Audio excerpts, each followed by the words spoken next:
আসসালামু আলাইকুম রহমতুল্লাহি অবরকাতুহ। সম্মানিত দর্শক, গত কয়েক মাস ধরে যে সকল বিতর্ক বাংলাদেশের আনাচে কানাচে ঘুরপাক খাচ্ছে এবং যে সকল বিতর্কের জন্যে বর্তমান অন্তর্বর্তীকালীন সরকার নানাভাবে জনগণের নিকট প্রশ্নবিদ্ধ হচ্ছিল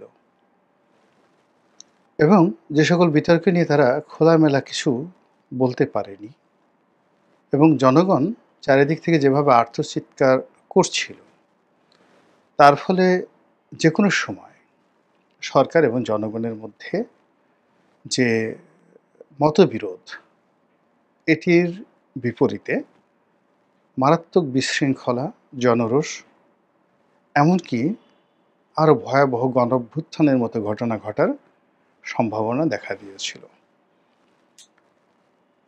প্রথম ঘটনাটি হলো করিডোর নিয়ে। মায়ানমার সীমান্তে আরাকান আর্মিকে একটি করিডোর দেয়া হবে, বলা হচ্ছিল যে এটা মানবিক করিডোর, কিন্তু আমাদের জনগণ কোনো অবস্থাতেই এই বিষয়টা মেনে নিচ্ছিল না। এর কারণ হলো এই করিডোরের নামে জাতিসংঘকে একটা প্যাসেজ দেওয়া, মার্কিন যুক্তরাষ্ট্রকে একটি পথ দেখানো এবং আরাকান আর্মি এবং একই সঙ্গে যুদ্ধরত তাদের যে প্রতিপক্ষ রয়েছে রোহিঙ্গা অঞ্চলে, অর্থাৎ আরাকান অঞ্চলে, তারা এবং তাদের সকলের প্রতিপক্ষ মায়ানমার সরকার এবং মায়ানমার সরকারের মুরব্বি চীন। আমরা সকল পক্ষের আক্রমণের লক্ষ্যবস্তুতে পরিণত হতে যাচ্ছিলাম। অন্যদিকে যে জাতিসংঘ এবং যে আমেরিকা, যাদের পরামর্শে এই কাজগুলো করার জন্য সরকার এগিয়ে যাচ্ছিল, এদের ইতিহাস হলো যে এরা মানুষের গাছে উঠায়, পরে আবার সময় মতো সুযোগ বুঝে মই নামিয়ে নেয়। এরা সবসময় বিজয়ের পক্ষে থাকে। আমেরিকা এবং জাতিসংঘ কখনো পরাজিতের পক্ষে থেকেছে এবং শেষ পর্যন্ত মাটি কামড় দিয়ে তারা যাদেরকে সমর্থন করেছে তাদের পক্ষ অবলম্বন করেছে, এরকম একটি সিঙ্গেল উদাহরণ পৃথিবীতে নাই। বরং তাদের বন্ধুত্বের কবলে পড়ে এবং তাদের শত্রুত্বের কবলে পড়ে, অর্থাৎ তাদের বন্ধুত্ব যেভাবে বিপজ্জনক, শত্রুতাও বিপজ্জনক।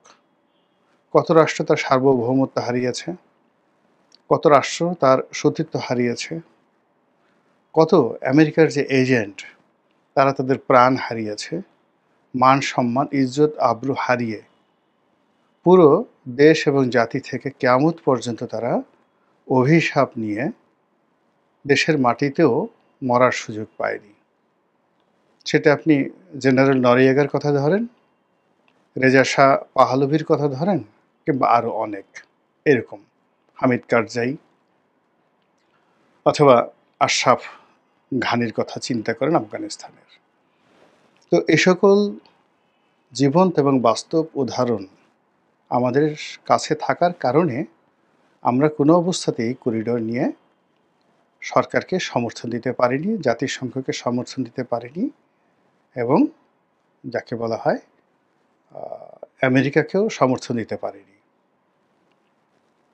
এবং এই যে জনগণের যে দাবি, এই দাবির সঙ্গে বাংলাদেশ সেনাবাহিনী একাত্মতা প্রকাশ করেছে এবং অতি সম্প্রতি সেনাপ্রধান তাদের একটি যে অভ্যন্তরীণ বৈঠক, যে বৈঠকের দিকে সারা দেশের মানুষ তাকিয়েছিল, সেই বৈঠকে তিনি ব্যর্থহীন ভাষায় ঘোষণা করেছেন, যা আমরা জেনেছি যে এই করিডোর অন্তর্বর্তীকালীন সরকারের বিবেচ্য বিষয় নয়।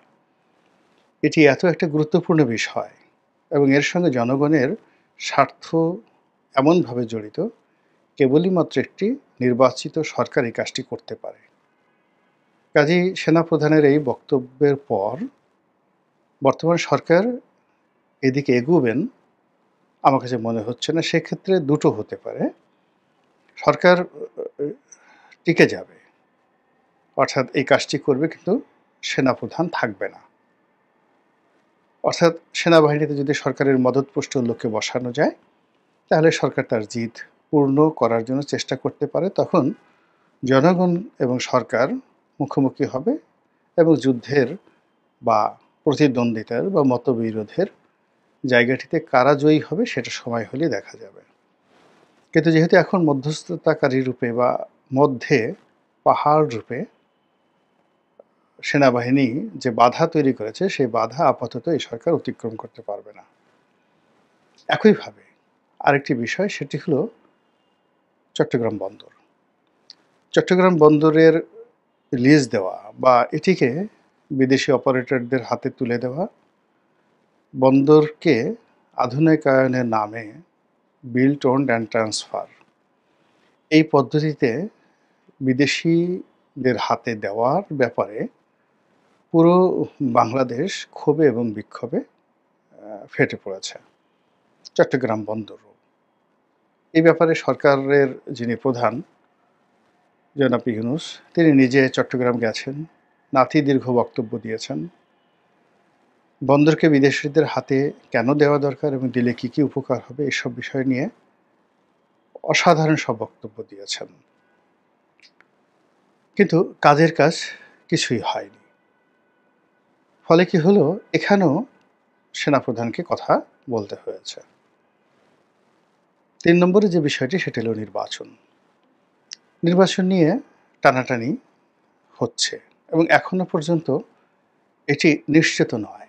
এর কারণ হলো আগের যে দুটো বিষয় বললাম, চট্টগ্রাম বন্দর এবং একই সঙ্গে আমাদের যে করিডোর, এই দুটোর সঙ্গে জনগণের, আপামর জনগণের যে অংশগ্রহণ, এখানে দেওয়ার পক্ষে একজন লোকও খুঁজে পাওয়া যাবে না। ফলে সেনাবাহিনী এখানে যা কিছু করবে বা বলবে তার সঙ্গে সকল জনগণ ঝাঁপিয়ে পড়তে বাধ্য হয় এবং সরকার এটাকে চ্যালেঞ্জ জানিয়ে ১ মিনিটও টিকতে পারবে না।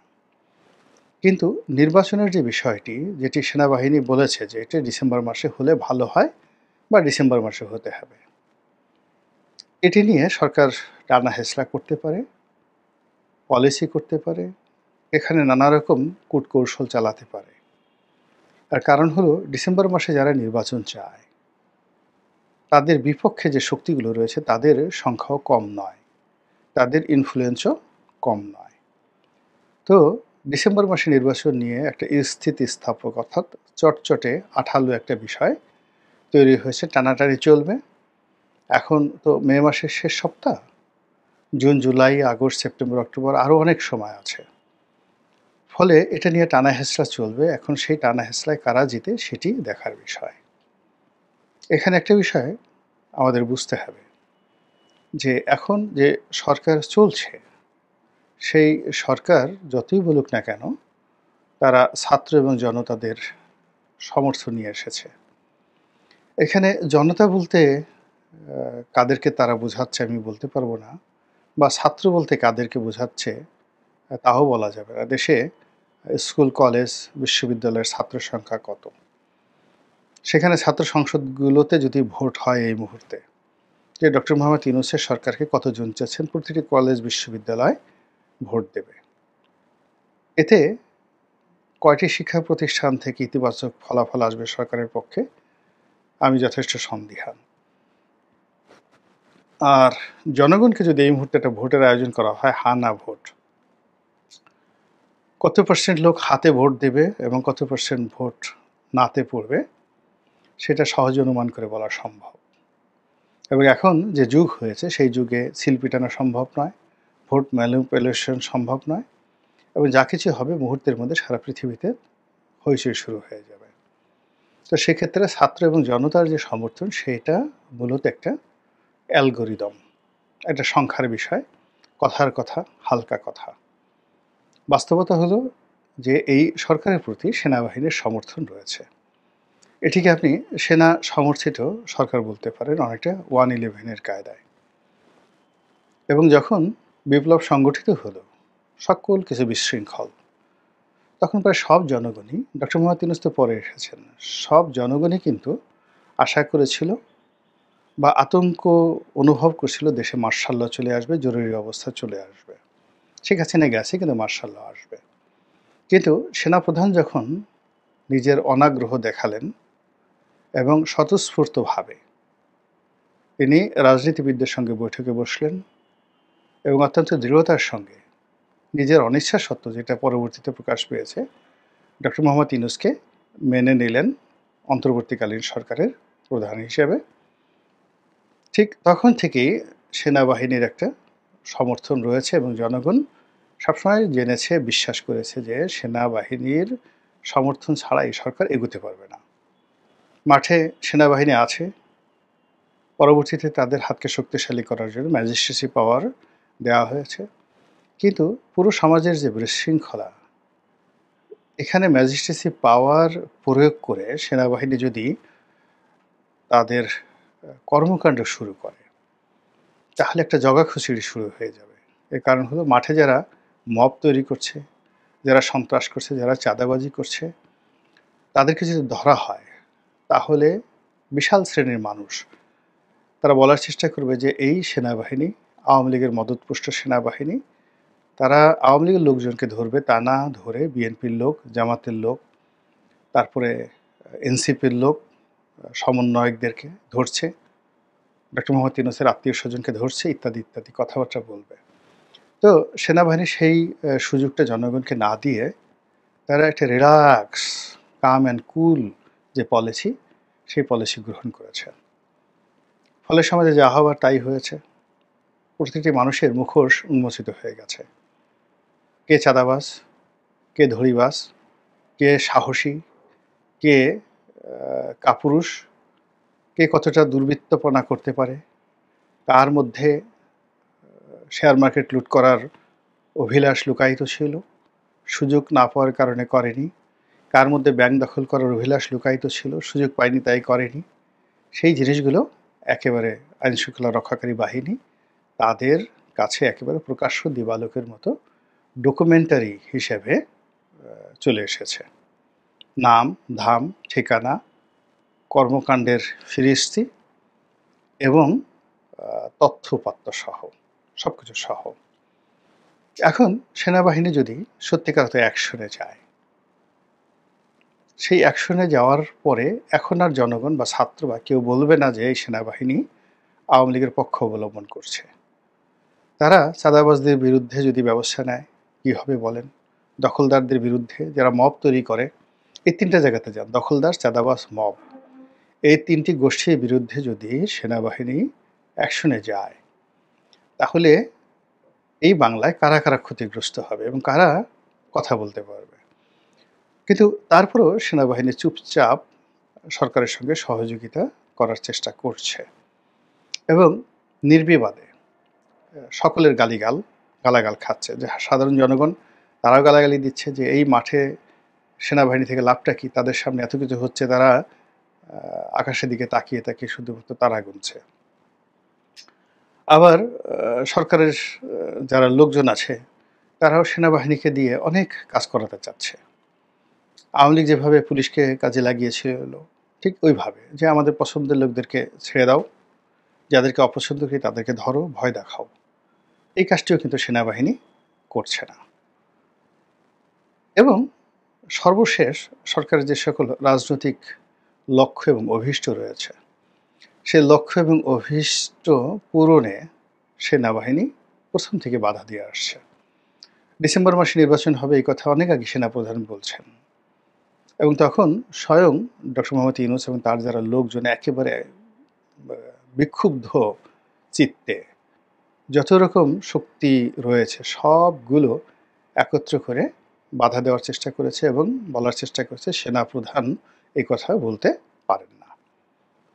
কিন্তু এই মে মাসের শেষ সপ্তাহে এসে এই পরিবর্তিত পরিস্থিতিতে যখন সেনাপ্রধান সবগুলো কথা আগে যেভাবে বলেছেন তার চেয়ে 1000 গুণ দৃঢ়তা নিয়ে, নির্মমতা নিয়ে, নিষ্ঠুরতা নিয়ে তিনি যখন বললেন, জাস্ট লাইক এ থ্রেট, এটা এখন আর কোনো পিঠ বুলানো কথা নয়, সরাসরি থ্রেট দিলেন, তখন কিন্তু সরকারের যারা সবগুলো লোক একেবারে চুপ হয়ে গেছে। একজন লোকের একটা ট্রু শব্দ নাই। সবার অবস্থা এমন হয়ে গেছে যে একটা মোরগ বা একটা মুরগি যখন ককর ককর করতে থাকে, দেখবেন যে ঝগড়া করতে যায়, ডাকাডাকি করে, সেই সারা শরীর তার যে লোমগুলো রয়েছে সেইগুলো একদম ফুলিয়ে একটা মোরগ বা মুরগি তার যে আকৃতি তার দ্বিগুণ হয়ে যায়। যখন এটাকে ধরে একটা চুবনি দিয়ে দেন পানির মধ্যে, ওর সমস্ত শব্দ মানে উধাও হয়ে যায় এবং চুপসে যায়। ঠিক ঐরকমই এখন যারা একসময় বড়, বড় কথা বলতেন এবং ধরাকে সড়ক জ্ঞান করতেন, তারা সবাই একেবারে চুপসে গেছে। সর্বমহল চুপসে গেছে। তো এই অবস্থাতে রাস্তাঘাটের যে অবস্থা, এই অবস্থাতে রাজনীতির যে অবস্থা, অর্থনীতির যে অবস্থা, তাতে মনে হচ্ছে যে সবকিছু এলোমেলো হয়ে গেছে, আঁকাবাঁকা হয়ে গেছে। কিভাবে চলবে, কতদিন চলবে, কি হবে? এগুলি নিয়ে আমরা সবাই চিন্তিত। মহান আল্লাহ রাব্বুল আলামিন আমাদের সবাইকে হেদায়েত দান করুন এবং হেফাজত করুন। আসসালামু আলাইকুম ওয়া রাহমাতুল্লাহি ওয়া বারাকাতুহু।